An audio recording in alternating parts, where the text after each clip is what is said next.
Xoruzun kef qomluğunun bugün son günüdür. Sizə demişdim axı az vaxtda xoruzu qazanda görəsiniz. Amma bizim evin bir problemi var. Heç kim toyuqçu kəsmək istəmir. Hər kəs xoruzu kəsməyə bir-birinin üstünə atdı. Axırda iş xoruzu alana qaldı. Dedilər necə almısan, belə də kəs. Nəysə, başlayıram təmizləməyə. Gözəlcə təmizlədim, yudum. Ancaq bu arada gecəni də salmış olduq. Yemək də qaldı sabaha.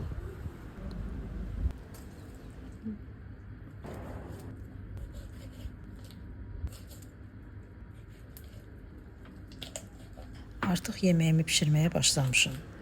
Xoruzu axşam yeməyini hazırlamaq istədim ki, hava biraz sərinləmiş olsun. Ancaq inanın ki, yenə də həddindən artıq istidir. Elə bil ki, bugün başqa günlərdən daha çox istidir.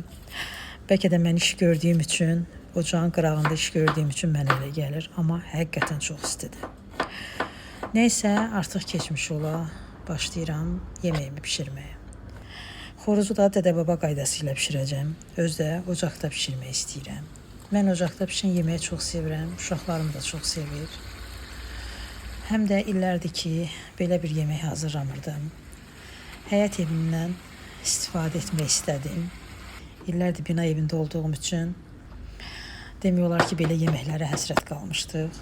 Ona görə də ilk fürsətdə istədim ki, ocaqda yemək bişirim. Kartofunu da tökdükdən sonra inanın ki, isti mən nə cürə yordusa, özümü evə atmağa qənimət bildim. Kartof pişənə qədər fürsətdən istifadə biraz sərinlədim. Yeməyin ətri ilə kömürün iyi bir-birinə qarışıb, inanın ki, çox gözəl bir ətri həyətə yayılıbdır. Yeməyim də hazır oldu. Yorumlarda gözləyirəm siz də mənim kimi ocaqda pişmiş yeməyi sevirsinizmi?